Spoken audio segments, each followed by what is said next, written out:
Hey guys, how you doing?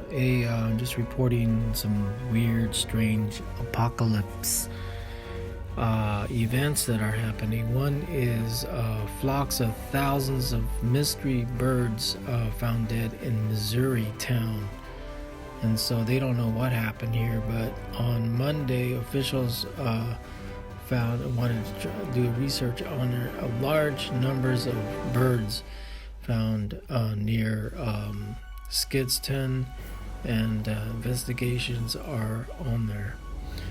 They said that Missouri, roughly about 34 miles south of Cape.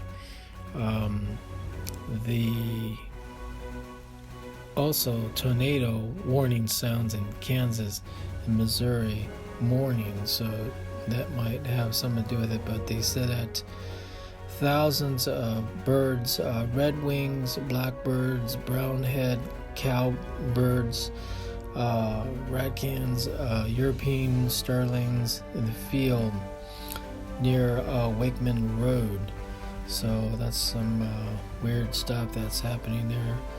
But they don't know exactly what's caused this. It's the birds couldn't recover flights and fell on the ground and birds.